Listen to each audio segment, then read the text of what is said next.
come Chiesa noi stiamo dalla parte delle vittime.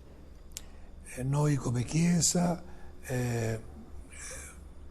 stiamo dalla parte della giustizia, perché le persone che hanno subito ogni forma di violenza, ma di violenza atroce, fatta di morte, possono sentirsi accompagnati da processi che la società civile, che le forze dell'ordine, la magistratura, ma anche la comunità scolastica, la comunità ecclesiale, avviare processi per liberare questo nostro territorio dalla cultura, della sopraffazione, della prepotenza, della logica del più forte.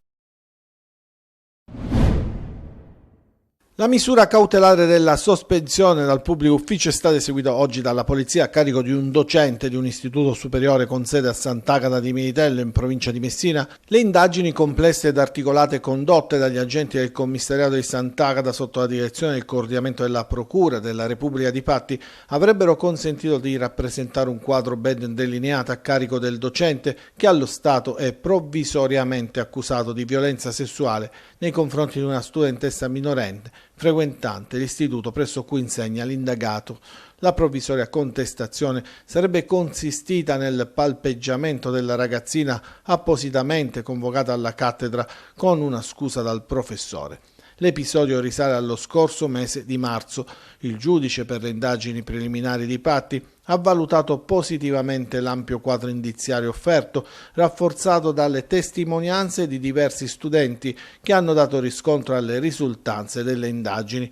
Così, dopo le formalità di rito, al docente è stato intimato di non riprendere la propria attività didattica per un anno. Bonus benzina e riscaldamento, sanatoria sugli scontrini. Eccolo il decreto energia varato dal Consiglio dei Ministri. Misure da 1,3 miliardi di euro per le famiglie più bisognose, ma ci rientreranno poco più di 1 milione di nuclei familiari. Tra le agevolazioni il bonus carburante. Nella social card dedicata a te, questo è il suo nome, ai 382 euro da spendere per l'acquisto di generi alimentari di prima necessità verranno aggiunti 80 euro. Sono i soldi del bonus carburante. A beneficiarne le famiglie con almeno 3 componenti e un ISEE fino a 15.000 euro. Contro il salasso delle bollette di luce e gas vengono prorogati gli sconti. Il taglio dei costi sarà del 30% per l'elettricità e del 15% per il gas. Previsto poi un bonus trasporti di 60 euro per chi ha un reddito inferiore a 20.000 euro. I più fortunati se lo sono accaparrato nel giorno del Click Day. Chi è rimasto fuori potrà ritentare all'inizio di ottobre, nel giorno che sarà indicato dal governo. Di contro, per fare cassa, il governo ha pensato ad una sanatoria degli scontrini, multe ridotte per chi sbaglia e si corregge. Entro il 15 dicembre ci si potrà mettere in regola e si eviterà la sospensione della licenza.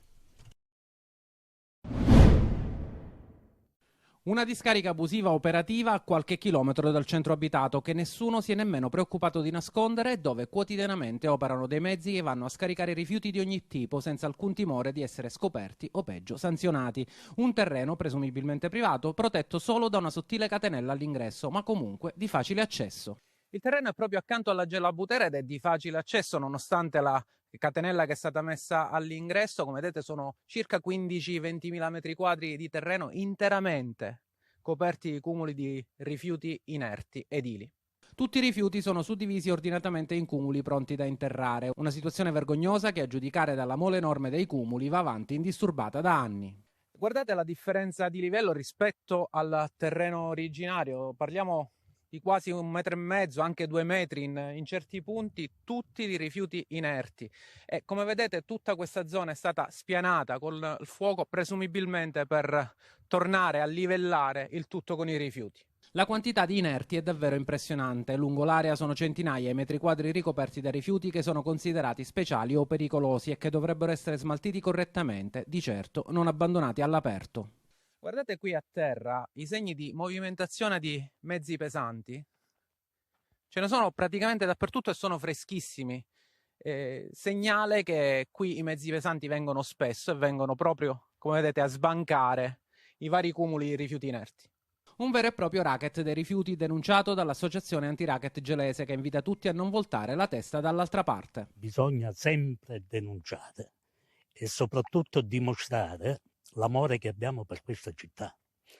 Se non lo mostriamo noi questo amore e non cauteliamo le nostre famiglie, i nostri figli, ma a che serve poi lamentarsi senza agire?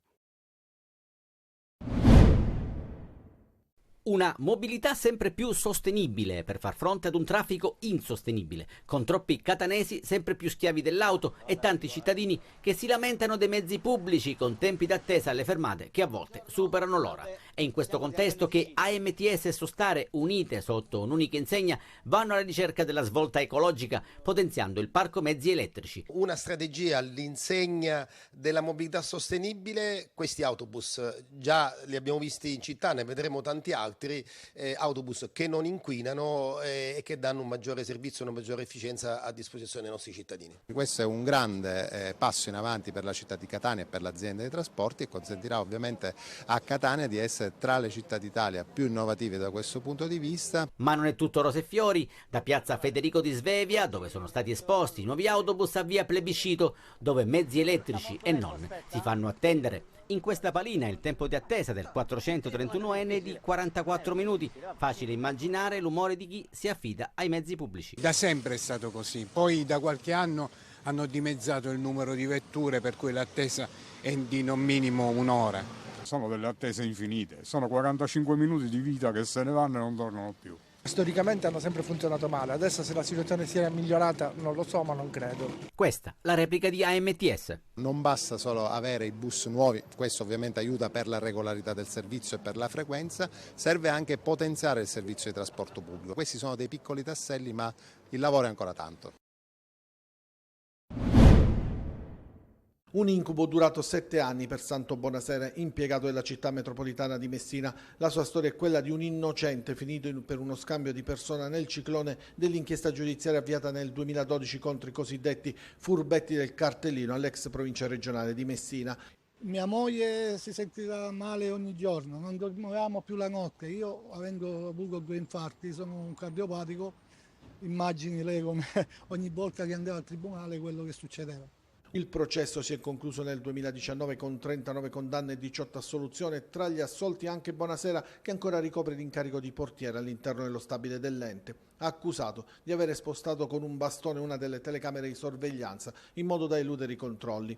L'imputato, visionando le foto incriminate, aveva spiegato che quello non era lui ma un altro dipendente e, nonostante le richieste pressanti del suo avvocato, non era riuscito a far visionare le foto prima dell'ultima udienza. Solo a quel punto, dopo 7 anni, i giudici lo hanno assolto perché il fatto non sussiste. Santo Bonasera non ha visto riconosciuto nessun risarcimento per la vicenda giudiziaria che suo malgrado l'ha coinvolto, ma per la quale ha speso tutto. Un danno allucinante. Chi glielo ripaga?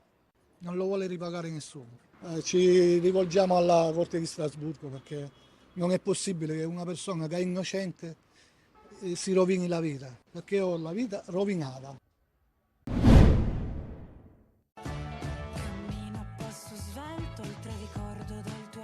Lei ha appena fatto il bagno al mare, l'estate quindi non è ancora finita. Per me no, per me ancora fino a novembre, spero, prima di partire. Settembre sta per finire, le prime piogge sono arrivate, ma questo non scoraggia i siciliani. Quando torna il bel tempo, anche senza tanto caldo, è subito mare. Noi veniamo al mare, fin quando c'è il sole ce lo godiamo. Come temperature si sono leggermente abbassate con l'arrivo di questa bassa pressione, però guardate, verso il fine settimana col bel tempo anche le temperature torneranno su valori estivi e l'inizio di ottobre sarà di stampo più estivo che autunnale. Temperature che durante il giorno dovrebbero tornare a sfiorare i 30 gradi, soprattutto nel catanese, tra i 18 e i 20 durante la notte.